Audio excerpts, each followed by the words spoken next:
Welcome to the Cancer Neuroscience Symposium Conversation Series. I'm Monty Montano, Executive Editor of Wiley's Advanced Portfolio. We're excited to partner with MD Anderson and host this series to hear from key speakers featured in the February 2026 Cancer Neuroscience Symposium. Thank you for tuning in as we explore ideas to advance cancer neuroscience together. Well, Erica, it's such a delight to have you get up so early in the morning to chat with us. As you know, we're very excited about this Cancer Neuroscience 2026 symposium, and your participating in that symposium means a lot to the organizing committee, but also I think to the field of cancer and the field of neuroscience and the growing intersection between the two. So thank you for taking some time to chat with us and chat with myself. I'm the executive editor of Advanced Science. I'm also the editor-in-chief of A-Gene Cell. Talking with me and also talking with Kenzie, who is a PhD candidate at MD Anderson. And so this is just a wonderful opportunity. So we were hoping to sort of learn a little bit more about you and find out, what your personal history related to, what led you into the sort of work you're doing now, and just give us a sense for your personal journey. Thank you, Monty and Kenzie. Great to be here. I'm really excited about the Cancer Neuroscience meeting at MD Anderson next year. The last one was really fantastic. What led me into the field was really a convergence of my personal life and my professional life. I'd finished my undergrad and I was ready to start a PhD. And the same week I started my PhD, I also took my first yoga class. And so, yeah. And so during the day, I was going to the lab and really studying cancer and how cancer spreads around the body. And then in my own time, I started yoga and really was getting this feeling for my body. And I really went initially just to be more flexible. But over time, as these two things grew together, I really began to realize that yoga wasn't just affecting my body, that it was also having an effect on how I looked at my PhD and really kind of was buffering my stress a little bit. I was probably fairly wound up and fairly prone to having a lot of stress, and didn't have a complete meltdown. Had close, but didn't have a complete meltdown, and really kind of got a feeling that this mind-body thing was important, this connection. And so at the end of my PhD, that really motivated me to look at who was out there studying this mind-body connection in some way, which then led me to Steve Cole. And so that Steve was in California at the time, and you were in Australia. So that was a bit of a big change, I would guess. How did that feel arriving in LA and looking for local yoga classes along with high impact science, which basically runs around the clock? You're pretty spoilt for choice for yoga studios in LA. There's one on every corner, or there certainly was when I was there. So, yeah, look, it was a great environment and it was really great to be at UCLA. I really left the cancer space for quite a number of years and focused on HIV.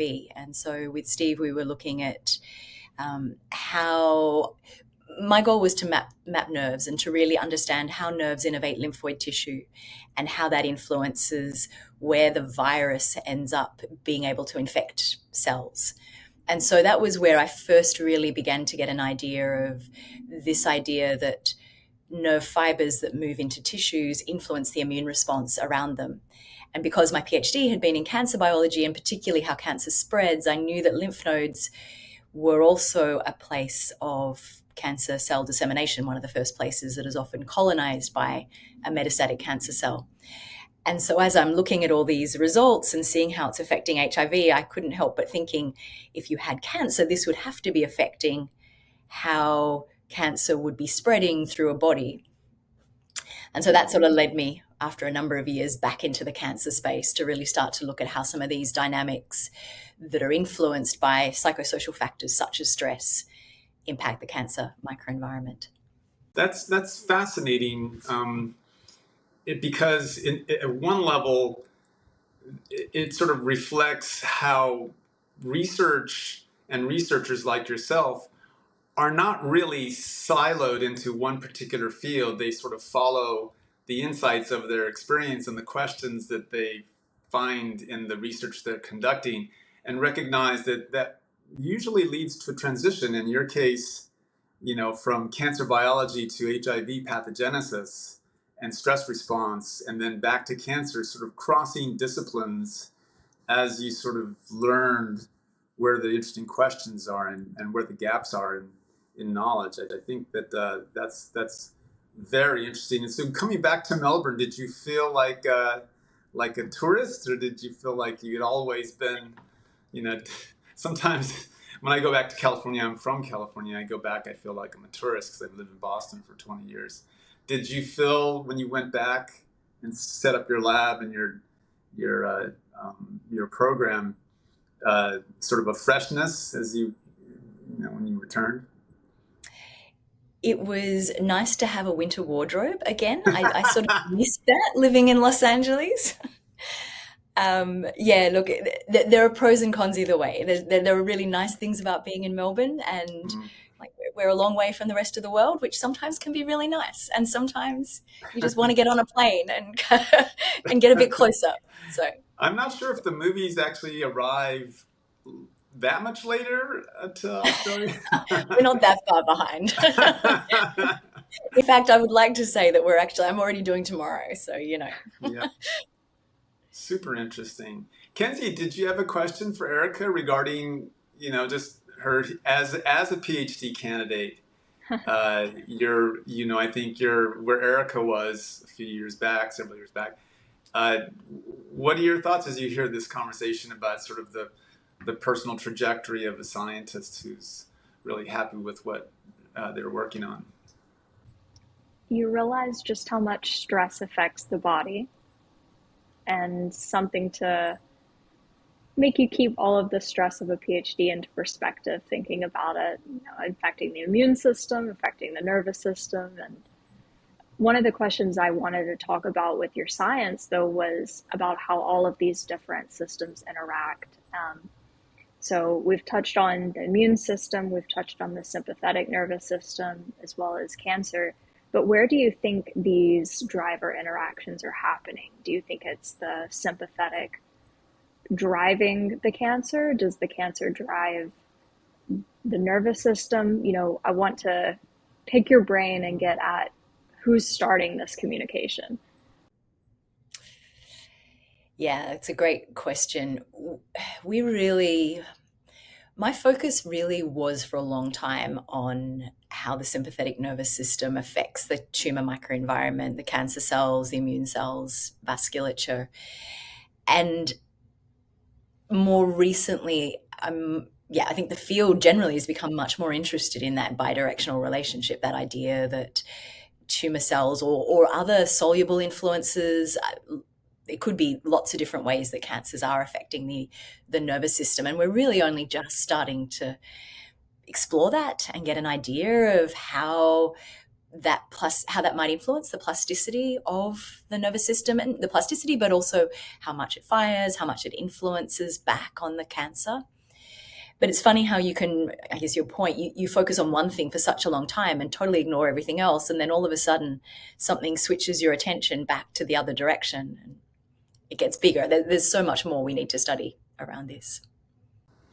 So, just thinking about, the stress. So there's the bidirectional interactions and maybe even tridirectional when you think of, the tumor, the nervous system, and the immune system all interacting. It can get very complicated very quickly. And then you add stress to this, environment, this tumor microenvironment.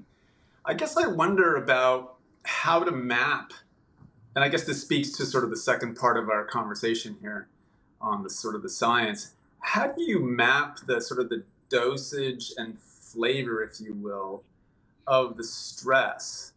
Because you can have chronic stress, I think, in terms of your environmental biological stressors like chronic infection exposures in, say, sub-Saharan Africa, or stigma, psychosocial stressors, economic stressors. These can be chronic, but they can also be acute, but they may differ and they may accumulate, right? So there could be sort of this chronic accumulation of stress embedded into your response, maybe in trained immunity or something. So I'm just wondering, how do you sort of parse out the the nature and sort of the signature of stress? Not like Stephen Cole does with the transcription, but your own personal approach to how stress affects the tumor, how stress affects the immune system, how stress may affect the neurons, and then how it mediates or aggravates or attenuates interactions therewith. Mm. I think you're pointing to a couple of different things there, which are both probably worth talking about. So, one is this idea that to the extent we're talking about the sympathetic nervous system, we are talking about stress being one of the major activators of that, or rather, our response to an environment that we perceive as threatening or stressful, or that our body just needs to change. Like we need to change in order to adapt to whatever is going on around us. So, the importance for the field of keeping in mind that context, that it's very easy for the cancer neuroscience space to really dig into what this neuron is doing and what neurotransmitters involved, and to keep in mind that holistic patient focus, because that's what we would really like to shift, is create new drugs that will actually affect patients' lives. And cancer is certainly very stressful. And then to the extent people are actually then working on the sensory nervous system, other factors that are salient in the context of sensory nerves. In terms of the multiple cell types within a tumor that are sensitive to sympathetic activation or activation by sympathetic nerves, it's probably part of why stress actually can have an effect on our biology, because in that context, it's acting on the cancer cells, all different sorts of immune cells in different ways. Some of them it's promoting their activation, some of the more suppressive types of immune cells. Anti-cancer immune response, or more the T cell response, tends to be suppressed. And then there are all the changes in vasculature that are also providing opportunities for tumor cells to move out of the primary tumor and disseminate around the body. So my sense of sort of watching the field over the last, even 20 years now, since I started getting interested in stress biology and how it affects health, I think this was why there was a lot of skepticism initially, that sure, stress has acute effects on our health, but could it actually have these effects on chronic diseases like HIV and cancer? Because there wasn't particularly an understanding of how it could affect so many different cell types, even though patients never had any doubt in their mind that stress probably had quite an impact on their treatment journey. Right, and they often report the self-reported stress is much higher than in the general population. And it's kind of hard to quantify it, because what I find stressful, you might not bat an eyelid. You might that's fine. It doesn't worry me in the least. And so it is so personal, and it's so grounded in our genetics, but our environment growing up and how that influenced how our how our nervous system, how sensitive that is. So there's so many personal factors that influence that it is hard to quantify it, which is where our biology is probably the best indicator. How does our biology respond to that? That's probably the best intermediate of how that stress is actually affecting our health in terms of chronic disease, particularly.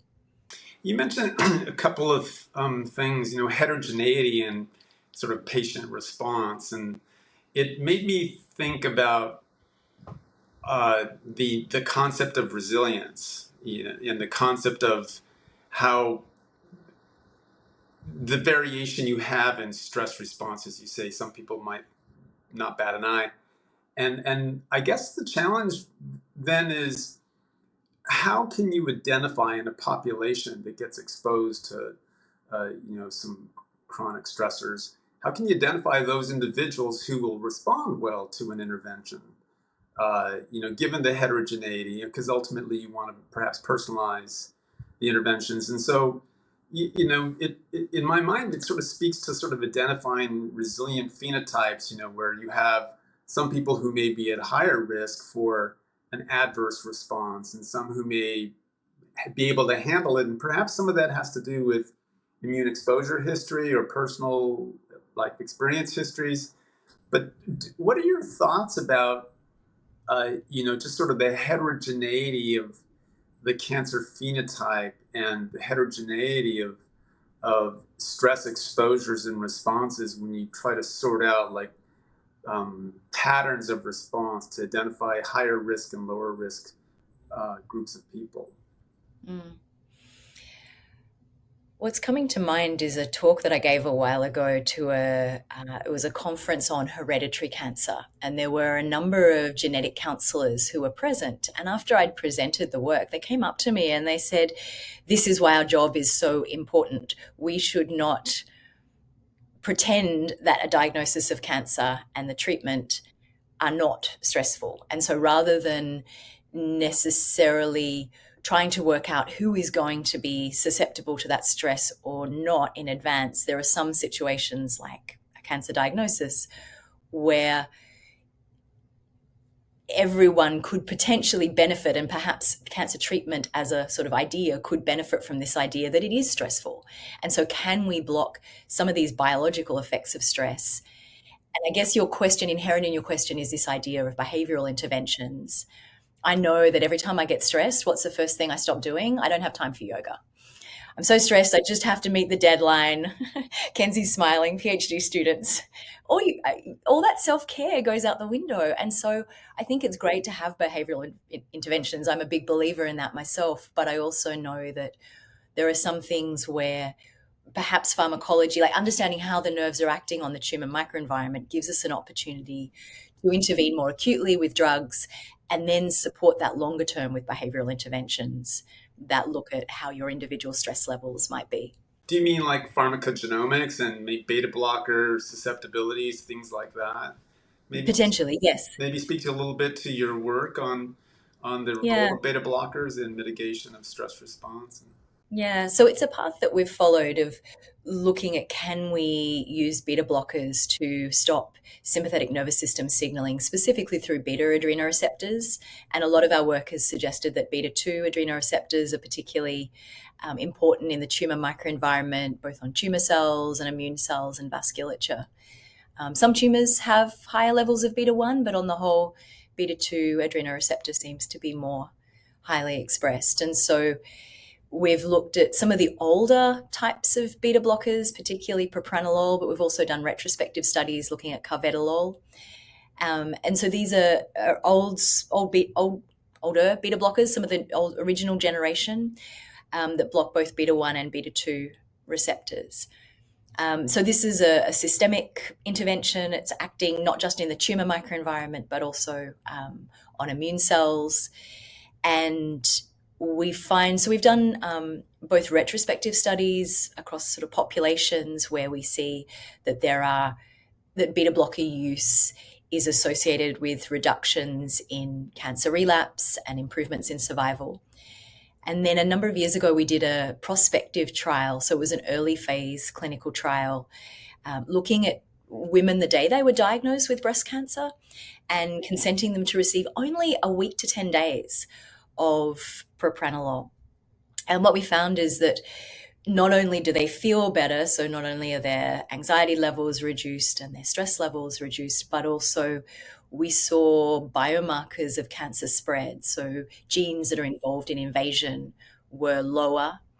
And interestingly, in some of them, there was a shift in the immune response. So in some of them, we also saw this shift that would suggest that if you were to give them immunotherapy, that they would respond better to that. So it seems like it's quite like blocking that sympathetic nervous system proactively, or how it's heard by the body, can have an effect quite on a number of systems that are involved in promoting cancer growth. So I wanted to talk a bit more about the response to immunotherapy and the role that stress plays in it. So I know that exhausted CD8 T cells in particular express a lot of adrenergic receptors. So do you think that we can use stress as a way to predict who will respond, or is your focus more on optimizing stress, um, whether that be, pharmacologically or behaviorally, to make people respond to immunotherapy better? And how do you think that would play a role in a primary versus a recurrent tumor setting? It's a good question. Our focus has been more on the downstream effectors, so more on the immune cells and how they are responding. Because, as you point out, immune cells are pretty sensitive, maybe not all of them, but a lot of them are pretty sensitive to stress signaling. Um, it's always going to be a bit of a challenge to stop someone being stressed, but if we can actually stop their immune cells and perhaps selectively stop their immune cells from responding, or we can divert the immune response in a particular direction, we might have more chance of that immunotherapy working. And so I guess we didn't set out to look at the immune response in the patients that we treated with a beta blocker in the clinical trial, but what we found was that there was an increased recruitment of CD8 T cells, and there was an increased recruitment in macrophages, but they were very much skewed towards antigen presenting type macrophages. So that would kind of suggest that if we can block the tumor microenvironment from hearing the sympathetic neural signaling, we can potentially shift the immune response in a way that we would predict would make it more sensitive to immunotherapy.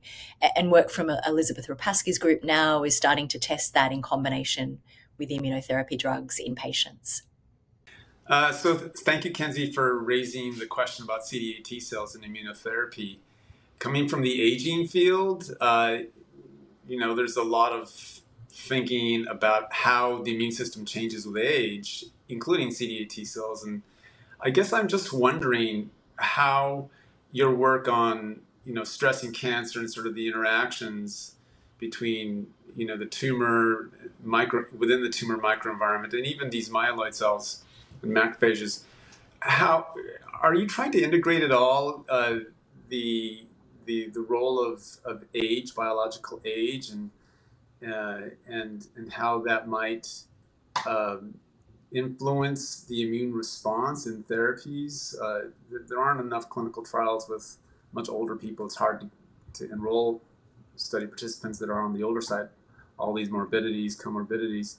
But I'm just curious, given immune aging and the reliance of immunotherapy on CD8 function, uh, do you plan to think about how to integrate sort of immunosenescence into your thinking and work?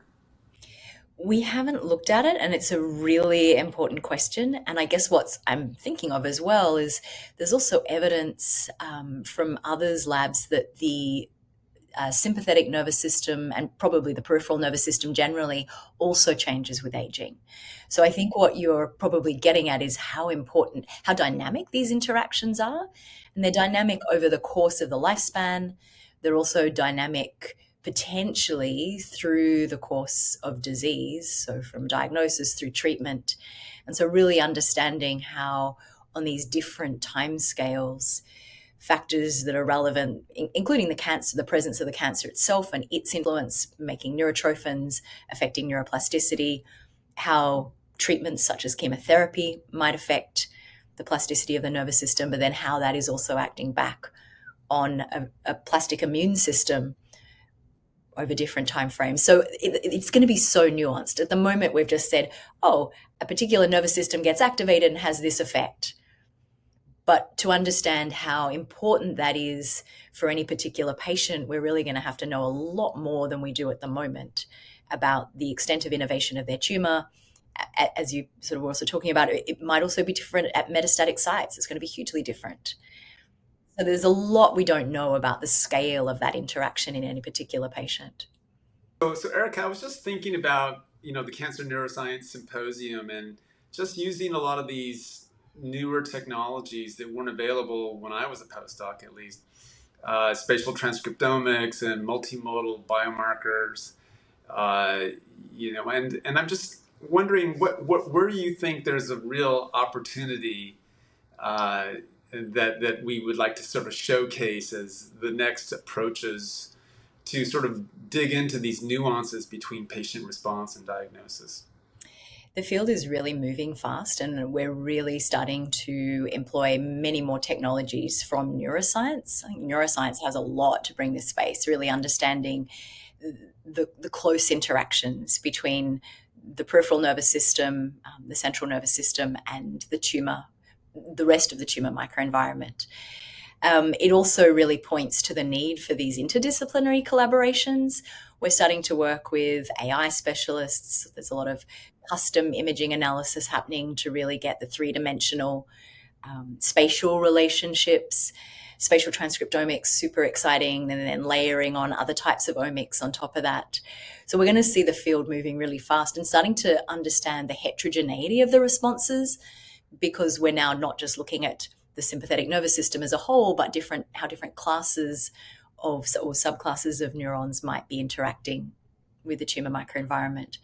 So many more of those interdisciplinary collaborations are going to become important. So do you find, just sort of closing up here, do you find, closing the circle, if you will, do you find that when you do yoga that holistic sort of approach to yoga, the mind-body thing, is just that much richer and deeper now that you've sort of delved into a lot of the interactions and are far more aware than most of sort of the signaling cascades that are occurring in the context of stress reduction? And just curious how that's affected your mindfulness. To be honest, I think it goes more the other way. I think that it's really more pulling in some ideas from like the experiential side of it, the things that come to me during yoga practice or during meditation, bringing them into science and getting inspiration from that. And I would even go so far as to say all of these peripheral nervous systems that we've been talking about are in the body. We all have a body. And so what is it that can our mind also, in as well as driving the science, can it also be listening to our body and getting ideas of how our body responds in stressful situations, in other situations, because that's our very personal idea of how our nervous system is interacting with our own minds and potentially with our health. That's your challenge, Kenzie, during PhD. During the rest of it, you'll have plenty of opportunity to experience stress. Well, I think that's just a lovely way to maybe end this conversation, and then, or maybe pause this conversation until February 2026, when I'm very much looking forward to attending and listening to your talk there and getting more opportunity to chat about these things from mind, body, and everything underneath. So thank you, Erica, so much for taking some time to chat with us. It's been wonderful. Thank you for having me. Thank you. Thanks for tuning in today. We hope you'll join us as we continue the conversation in Houston and virtually at the 2026 Cancer Neuroscience Symposium hosted by MD Anderson and Wiley's Advanced Portfolio.